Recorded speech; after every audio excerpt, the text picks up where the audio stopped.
Lebanon ইস্যুতে Israeli প্রধানমন্ত্রী বিনিয়ামিন নেতানিয়াহুর ওপর রীতিমতো ক্ষোভ ঝেড়েছেন মার্কিন প্রেসিডেন্ট ডোনাল্ড ট্রাম্প। বৈরুতে ইসরায়েলি হামলার পরিকল্পনায় নেতানিয়াহুকে গালিগালাজ করে বসেন ট্রাম্প। প্রেসিডেন্টের সাফ কথা, তার কারণেই নাকি জেল খাটা থেকে বেঁচে গেছেন বিবি, অথচ এখন তার কথাই শুনছেন না।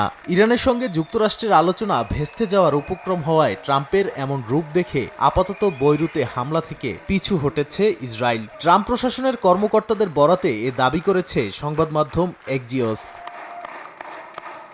নেতানিয়াহুর ওপর ট্রাম্পের চিৎকার আর গালিগালাজের খবর এখন সোশ্যাল মিডিয়ায় ভাইরাল। বৈরুতে ইসরায়েলের লাগাতার বোমাবাজি আর লেবাননের আকাশচুম্বী ভবন ধুলোয় মিশিয়ে দেওয়ার নীতিতে ট্রাম্প এতটাই ক্ষুব্ধ যে ফোনে সরাসরি পাগল বলে আখ্যা দেন নেতানিয়াহুকে। নেটিজেনরা বলছেন, ট্রাম্পের এই মেজাজ গরমের আসল কারণ ইরানের সঙ্গে যুক্তরাষ্ট্রের তলে তলে চলতে থাকা চুক্তি ভেস্তে যাওয়ার ভয়।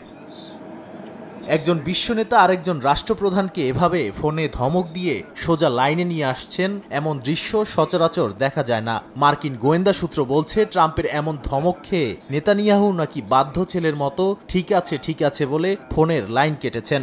Savoy Disco. Indulgence redefined.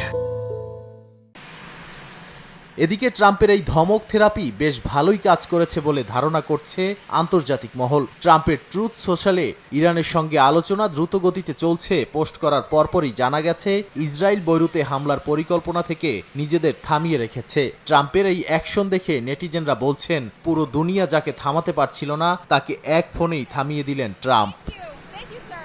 Nadim Marjan, সময় সংবাদ।